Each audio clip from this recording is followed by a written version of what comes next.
Ang nagkakaisang kaharian ay dating isa sa pinakamalalakas na military superpower sa mundo. Namuno sa unang at ikalawang digmaang pandaigdig. Unti-unting nawala ito. Binawasan ang gastos sa depensa. Ibinenta o sinira ang mga ari-arian. At ang dating makapangyarihang militar ng Britanya gaya ng Royal Navy ay nawala ang kanilang takot na dulot. Pero nagsisimula ng magbago ang lahat ng iyan. Malakas na bumabalik ang Britanya. Nakatakdang maging mas malakas kaysa dati at bawiin ang puwesto nito sa mataas na antas ng mga makapangyarihang militar kung saan ito nararapat. Para sa marami, huli na ang pagbabalik ng militar ng United Kingdom. Ito ay bansang minsang namuno sa malaking bahagi ng mundo. Ang Imperyong Britaniko, ang pinakamalaking naitala sa kasaysayan. Sumaklaw ito ng higit sa 100 at 37 milyong milya kwadrado 300 at 55 milyong kilometro kwadrado o halos isang kapat ng buong lupain sa mundo. Tinawag itong imperyo na hindi nilulubugan ng araw dahil laging sumisikat ang araw dito sa kahit isa man lang sa marami nitong teritoryo na sumasaklaw sa Asia, Afrika, Hilagang Amerika at lampas pa roon. Ngunit habang umuusad ang ika-20 siglo, nagbago ang lahat matapos ang ikalawang digmaang pandaigdig. Ang balanse ng kapangyarihan ay tuluyang nawala sa kamay ng Britanya at napunta sa mas malalaking bansa tulad ng Estados Unidos at Unyong Soviet. Samantala, halos bangkarote na ang Britanya at dahil sa lumalakas na sentimentong anti-kolonyalismo sa mga teritoryo nito, unti-unting nagkawatak-watak ang imperyo. Pagsapit ng 1,665 ang bilang ng mga taong nasa ilalim ng pamumuno ng Britanya ay bumaba mula 700 milyon noong 1945 hanggang 5 milyon na lang. Hindi lang lumiit ang impluwensya at saklaw ng Britanya, nabawasan din ang pondo ng kanilang militar. At nang bumagsak ang Berlin Wall at natapos ang Cold War noong 1989, nakaranas ang United Kingdom ng mas matinding pagbagsak tulad ng ibang bansa sa kanlurang Europa. Noong panahong iyon, naramdaman ng Britanya na ang posibilidad ng isa pang malaking digmaan sa lupa na sumiklab sa buong kontinente ay biglang naging mas mababa kaysa dati sa mga nakaraang taon. Ang mundo ay tila payapa sa kabuuan. At ang United Kingdom lalo na dahil sa lokasyon nitong isla ay malabong makaranas ng anumang malawakang pananakop o pag-atake. Bakit paggagastos ng malaki para sa malaking puwersang militar? Noong dekada 90, sunod-sunod ang tapyas sa badyet para sa depensa. Bumaba ito ng 6 noong 1972, isa pang 4 noong 1993, dadagdagan pa ng 5 noong 1994, napakalaking 7 noong 1995, 2 pa sa sumunod na taon at isa pang 7 noong 1997. Ang paggasta sa depensa bilang bahagi ng gross domestic product ay bumaba mula 41 sa simula ng dekada hanggang 24 na lang pagdating sa dulo nito. Naramdaman ito sa lahat ng sangay ng militar ng Britanya na tinawag ni kalihim ng depensa Tom King bilang pinakamalaking bawas sa halaga na naranasan ng bansa sa maraming taon. Ang hukbong katihan ng Britanya ay bumaba sa humigit kumulang 116,000 aktibong sundalo, pinakamababa mula noong 1800s. Maraming makasaysayang rehimento ang nabawasan o binuwag. Ang hukbong katihan ng Britanya sa Rhine, halimbawa, ay nakita ang pagbaba ng bilang ng mga sundalo mula sa humigit kumulang 55,000 hanggang sa 25,000 na lang. Pagsapit ng huling bahagi ng dekada 90, ang Royal Air Force o Royal Air Force ay nakaranas din ng katulad na pagbawas sa saklaw at impluwensya. Lumiliit ang mga esquadron ng Tornado Fighter. At ang fleet ng Royal Air Force ay nasa ikatlong bahagi na lang ng dati nitong laki bago matapos ang Cold War. Ilang mga eroplano rin ang napaaga ang pagre-retiro. Katulad ng McDonnell Douglas F-4 Phantom, ikalawa na pangunahing jet ng Royal Air Force mula huling 1960 dekada. Sa Royal Navy, baka mas malaki pa ang epekto. Maraming pangunahing at pantulong na bahagi ng fleet ng puwersa ang nabawasan, kung saan ang kabuuang bilang ng mga destroyer at frigate ng Britanya ay bumaba mula sa humigit kumulang 50 hanggang 31 na lang. Noong 2000, at 326 na lang ang operational sa mga ito. Ang mga puwersa para sa mine countermeasure ay nabawasan din ang bilang at ilang mga submarino ng bansa ay inalis na rin sa serbisyo. Apektado rin ang research at development sa pagbagsak ng militar ng Britanya. Kaya maraming proyekto ang isinantabi o kinansela. Ang Nimrod Airborne Early Warning. 3, halimbawa, ay isang iminungkahing airborne early warning. Airborne early warning na eroplano na layuning magbigay ng airborne radar cover para sa United Kingdom. Ito ay tinigil noong huling bahagi ng dekada 80. Ang mga planong pag-upgrade ng avionics sa mga eroplano tulad ng Tornado ay binawasan din at umatras din ang Britanya sa European NFR Siyam-na-pu Frigate Program na layuning lumikha ng bagong frigate para gamitin ng mga bansa sa NATO. Bilang resulta, ang natitirang mga puwersa ay napailalim sa dagdag na stress dahil sa nabawasang mga kagamitan at tauhan. Ang pagbawas sa budget ng maintenance at pagsasanay ay lalo pang nagpahina sa militar ng Britanya. Matagal nang nagpatuloy ang mga kakulangang iyon. Kaya ang bansang dating namamayani ay naging anino na lang ng dati nitong sarili. Habang tumatagal, lalong lumalala ang sitwasyon. Ilang pamahalaan ang patuloy na nagbawas ng pondo sa depensa. Itinuturing ang militar na hindi mahalaga kaysa prioridad. 2 ng base militar ang isinara at hindi naabot ang mga target sa pagre-recruit sa ika-21 siglo habang tuloy ang pagbebenta o pagbabasura ng kagamitan at pagbuwag ng eskwadron. At kahit na ipinapadala ang mga puwersang Briton sa iba't ibang panig ng mundo, madalas nilang ginagawa ito gamit ang mga luma ng kagamitan at kakaunting bahagi ng mga barko at ari-arian na dati nilang taglay. Bigla na lang, ang United Kingdom ay naging maliit na manlalaro sa pandaigdigang entablado ng militar. At kahit ang pinakamalalapit nitong kaalyado tulad ng Estados Unidos ay kinailangang huminto at magtanong, magiging mahalagang puwersang militar pa. Kaya muli ang Britanya, noong 2016 bumaba sa ilalim ng 2 ang budget ng bansa para sa depensa ng gross domestic product at patuloy pa itong bumaba sa sumunod na 2 taon. Lalong naging kapos ang mga mapagkukunan at ang mga araw ng Britanya bilang isang military superpower ay tila nanatili na lang sa mga pahina ng kasaysayan. Pagkatapos ay nagsimulang magbago ang mga bagay, hindi lantaran, kundi palihim, sa likod ng mga saradong pinto at sa mga underground na lugar ng pagsubok. Nagsimulang magplano ang Britanya para sa isang panibagong panahon ng digmaan. Sinusuri ang mga kapana-panabik at makabagong paraan upang maibangon muli ang kanilang militar mula sa kalaliman ng kawalang pag-asa. Sa pagpasok ng ika-21 siglo, magiging revolusyon ito na nakatutok sa kalidad, hindi sa dami. Walang plano ang United Kingdom na biglaang magsagawa ng malalaking kampanya ng pagre-recruit o magtakda ng matataas na layunin na pataasin ng 3 beses ang laki ng kanilang hukbo o fleet ng mga tangke. Sa halip, nais nitong baguhin ang mga patakaran ng pakikidigma, nagde-develop ng makabagong kagamitan at teknolohiya para maibalik ang kalamangan at liderato ng Britanya sa militar sa mundo. Kaya naman, malalaking grupo ng mga siyentipiko, coder, at inhinyero ang nagsimulang magtrabaho sa isang bagong proyekto. Isang proyektong magsisilbing simbolo ng muling pagsilang ng militar ng Britanya at pagbabalik nito sa nararapat nitong lugar. Isang world-class ika-6 na henerasyong fighter jet na kainggitan ng lahat. Nagsimula ang konceptual na gawain ng Tempest jet noong 2000 at 15 ngunit opisyal lang inilunsad ang programa noong 2018 at umaasa ang Britanya na mailalabas ang makabagong jet na ito pagsapit ng 2035 gawa ng British Aerospace Systems para sa parehong Royal Air Force at Italian Air Force sa tulong ng Rolls-Royce, British Ministry of Defense at Leonardo, isang kumpanyang Italyano sa aerospace at depensa. Ang Tempest ay itinakdang maging isa sa pinaka-advanced na jet na nagawa kailanman. May modular na disenyo ang Tempest na kaya nitong gampanan ang maraming papel at makamit halos anumang layunin sa himpapawid. Tampok nito ang Delta Wings, vertical stabilizer, modernong stealth technology, at kakayahang lumipad ng walang piloto.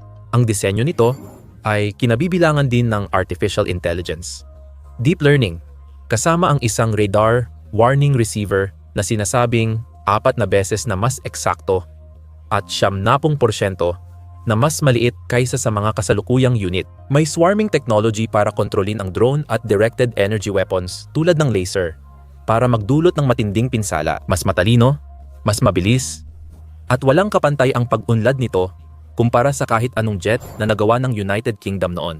Ang Tempest ay simbolo ng muling pagbangon ng militar ng Britanya, kasama ang ilan sa pinakamagagaling at pinakamatalinong mga koponan sa mundo na nagtutulungan upang matiyak na maisakatuparan ang proyektong ito sa itinakdang oras. Kapag nangyari iyon, parang phoenix na bumangon mula sa abo. Muling maghahari sa himpapawid ang Royal Air Force ng Britanya. Ngunit hindi lang layunin ng United Kingdom na ibalik ang dating karangalan ng kanilang puwersang panghimpapawid. Nais din nilang baguhin at bigyang kahulugan muli ang bawat sangay ng kanilang militar. May mga proyekto rin silang inilaan para sa Navy at Army.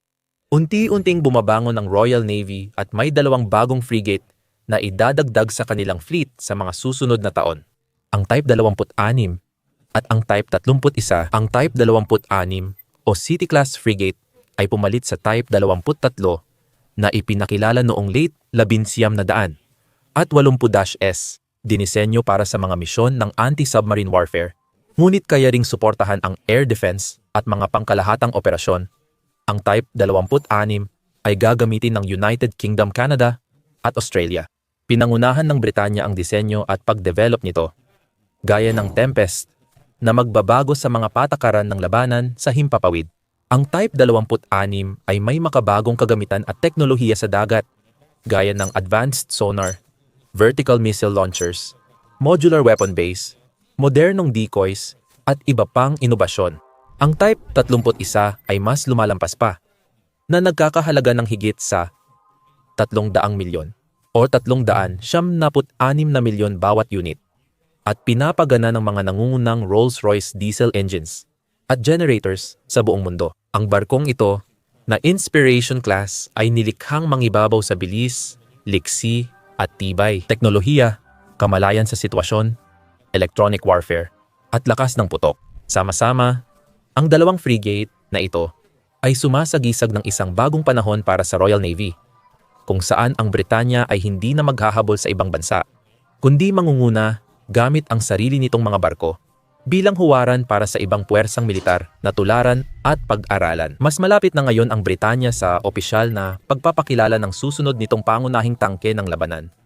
Ang Challenger 3, papalitan ng Challenger 3, ang matagal nang ginagamit na Challenger 2 mula 1978 at magdadala ito ng maraming bagong karagdagan. Pinakakapansin-pansin ang paglipat nito mula sa 100 at 20 MML-30A1 rifled main gun ng naunang modelo patungo sa mas malakas na 100 at 20 MML-55A1 smoothbore gun. Inaayon nito ang teknolohiya ng tangke ng Britanya sa iba pang mga bansa ng NATO. Ang Challenger 3 ay may mas matibay na katawan at isang bagong-bagong tore na nagbibigay daan sa mga bagong kakayahan sa opensa at depensa. Kaya ng Challenger 3 na gumamit ng kinetic energy, armor-piercing, programmable airbursts, at multi-purpose ammo, kaya mas mabagsik, versatile, at epektibo ito kaysa sa mga naunang tangke ng Britanya. Ipinagmamalaki rin nito ang mas mataas na survivability dahil sa active protection system technology, mas matibay na armor, at modernong fire control at sensor suite. Malayo ang agwat kumpara sa Challenger 2. At hindi lang doon magtatapos ang Britanya.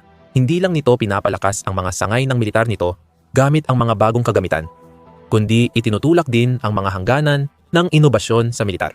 Lumilikha ito ng mga makabago at halos parang science fiction na mga sistema na inakala ng marami na imposibleng mangyari.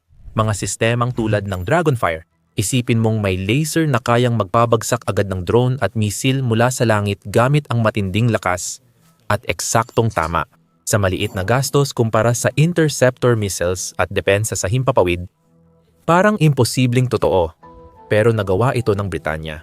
Noong 2024 inihayag ng kanilang Ministeryo ng Depensa ang matagumpay na mga pagsubok ng Dragonfire system na ipinapakita ang pambihirang husay at katumpakan ng makabagong sistemang ito. Ginagamit ng Dragonfire ang teknolohiya ng United Kingdom para magpadala ng high-power laser sa malalayong distansya na may katumpakang parang pagtama sa Chomar Isa na barya mula 1 kilometro. Ang mga laser-directed energy weapon ay kayang umatake sa mga target sa bilis ng liwanag at gumagamit ng matinding sinag ng ilaw para butasin o hiwain ang target. Nagiging sanhi ito ng pagkasira ng estruktura o mas matinding epekto kung mismong warhead ang tatamaan.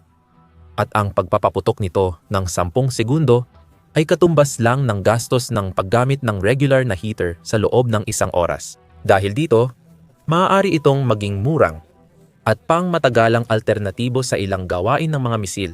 Ang gastos sa pagpapatakbo ng laser ay karaniwang mas mababa sa 10-13 bawat putok. Sa ganitong inobasyon, hindi lang humahabol ang Britanya sa ibang malalaking bansang militar, kundi nalalampasan pa ang mga ito. Binibigyang kahulugan nitong muli kung ano ang digmaan, pinangungunahan ang pagpasok sa isang panibagong panahon ng mga laser at mga sandatang gumagamit ng direktang enerhiya. Alam din ng United Kingdom na hindi na ito imperial na puwersa at mas maliit ito ng 40 beses kaysa Estados Unidos. Kahit ika-6 pa rin ito sa pinakamalalakas na ekonomiya, nawala na ang dati nitong malawak na impluwensya at yaman sa mundo. Sa panahon ngayon, walang bansa ang kayang mag-isa at nauunawaan ng kasalukuyang Britanya ang napakalaking kahalagahan ng matatag at matibay na alyansang militar. Noong 2021 sumali ito sa Australia-United Kingdom-United States Partnership kasama ang Estados Unidos at Australia, na naging bahagi ng makapangyarihang lakas militar at intelihensya. Malaking benepisyo ng pagiging bahagi ng alyansang ito ay ito. Makikinabang ang United Kingdom sa teknolohiya ng nuclear na submarino ng Amerika para gumawa ng bagong henerasyong submarino. Makakatulong ito sa Royal Navy nila para lalong tumibay at maipakita ang lakas sa buong mundo. Pinalalakas nito ang ugnayan sa dalawang kaalyado at nagsisilbing paalala ng pagbabalik ng Britanya sa militar. Noong mga nagdaang taon, nagtayo ang Britanya ng malaking base militar na Camp Viking sa Norway, na nagbibigay dito ng matatag na presensyang militar sa hilagang hangganan ng NATO. Bukod sa paglagda ng bagong kasunduang depensa sa hapon at pagtatatag ng umiikot na presensya sa mahahalagang lokasyon sa mundo, unti-unting naging aktibo, kapansin-pansin, at makabago ang Britanya mula sa pagiging halos hindi napapansin sa mundo at hindi ito titigil o babagal sa ngayon. Sa mga nakaraang taon, tumaas muli ang paggasta sa depensa at itinakda ng United Kingdom ang abot-kayang layunin na higit sa 4% ng gross domestic product para sa depensa sa 2027 at 5% sa 2035. Nagtatag din ang bansa ng isang bagong ahensya ng depensa at intelihensya, ang National Cyber Force or National Cyber Force, na layuning tiyakin na handa ang United Kingdom na ipagtanggol ang sarili laban sa mga cyber attack at digital na espiya. Kaya rin nitong magsagawa ng sariling virtual na pag-atake. Dala nito ang Britanya sa makabagong panahon, kung saan mahalaga at makapangyarihan ang hacking at cyber warfare, hindi lang sa digmaan kundi sa iba pang aspeto. Sa kabila ng lahat, may dalawang mahalagang alas pa rin ang Britanya na nakatago. Ang una ay ang Special Air Service. Special Air Service, na kilalang isa sa pinakamalalakas na special forces sa mundo. Kakaunti lang ang detalyeng ibinunyag tungkol sa kanilang bilang, kagamitan o operasyon. Pinatunayan ng Special Air Service na isa sila sa pinakamabisang puwersa, nagsasagawa ng misyon sa buong mundo laban sa terorista, nagliligtas ng bihag, at pumipigil sa sakuna. Bagamat lumiit ang laki at kapangyarihan ng militar ng Britanya, nananatiling ang Special Air Service ay isa sa pinakamapanganib na yaman ng kanluran.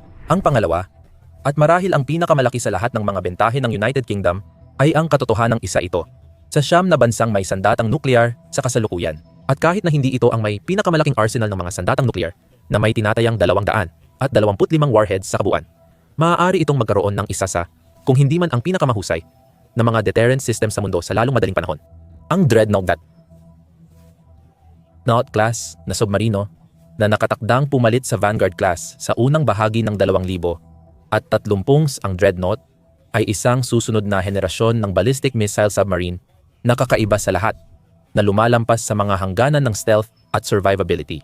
Sa tulong ng quantum navigation at AI decision systems, ang mga bagong submarino ay halos hindi nakikita at mahirap matunton sa loob ng maraming buwan. Tinitiyak ng Britanya ang tuloy-tuloy na ATC deterrent sa hinaharap, kaya't maging sa ibabaw ng dagat o sa kailaliman ng mga ito, sa lupa sa himpapawid, sa cyberspace o sa mga anino. Itinatataas ng Britanya ang pamantayan, nagtatakda ng bagong antas ng kahusayan, at patuloy na pinapaunlad ang kakayahan sa bawat larangan ng operasyon, walang detalyeng pinalalampas at kahinaang hindi tinutugunan.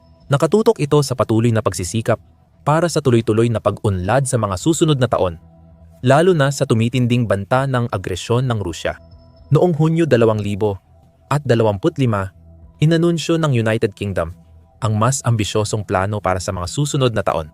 Maghahatid ang hukbo ng 10x na mas mataas na kakayahang pumatay sa susunod na 10x taon gamit ang firepower, teknolohiyang paniniktik, autonomiya, digital na konektibidad at datos. Nangunguna ang NATO sa paggamit ng teknolohiya para baguhin at paghusayin ang bilis at katumpakan ng pakikidigma. Ayon sa ulat ng gobyerno, bibilisan ng Royal Navy ang paggawa ng bagong drone systems para makasabay sa nagbabagong kalagayan ng digmaan. Hindi bababa sa 10% ng Ministry of Defense budget ay para sa drone at makabagong teknolohiya. Ipinapakita nitong pinapansin ng Britanya ang mga kaganapan sa Ukraine at natututo sa mga aral ng digmaan. Inihahanda ang sarili para sa mga susunod na labanan kung saan mas mahalaga ang papel ng drone swarm. Binanggit sa ulat ang pangunahing papel ng United Kingdom sa NATO na may mas pinalakas na lakas nuklear, bagong teknolohiya at napapanahong kakayahan sa armas, bago talakayin ang mga bagong plano para sa hybrid fleet ng Royal Navy at iba pang kapana-panabik na dagdag sa nalalabing 2,000 at 20 des at hinaharap. Hindi na ito tulad ng tahimik na nakaraan. Ang Britanya mula 1,900 hanggang ika-21 siglo ay naging mas hati at iba-iba ang puwersa, kulang sa dating alab at lakas. Hindi rin ito ang imperial na puwersa noon na umaasa sa yaman para ipakita ang kapangyarihan sa mundo. Isang makabagong Britanya, may malawak na pananaw, konektado, at handang harapin ang anumang hamon ng mga kaaway. At hindi lang ito humahabol sa mga pinakamalalapit nitong kaalyado, kundi nauuna pa sa kanila pagdating sa kahandaan, teknolohiya, at bilis ng pagtugon. Hindi lang ang nagkakaisang kaharian, ang bansang Europeo, na gumagawa ng malalaking pagbabago sa puwersang militar para palakasin ang depensa at maghanda sa posibleng labanan sa kontinente. Panoorin ang video para makita kung paano nangunguna ang Polonya sa gastos sa depensa ng NATO at pagbili ng top military equipment. Tingnan mo ang paliwanag kung paano binabago ng Alemanya ang pagbuo ng hukbong kayang harapin ang Rusya sa mga darating na taon. At syempre, huwag kalimutang mag-subscribe sa aming channel para sa higit pang mga kaalaman, pagsusuri at mga balitang militar na ayaw mong palampasin.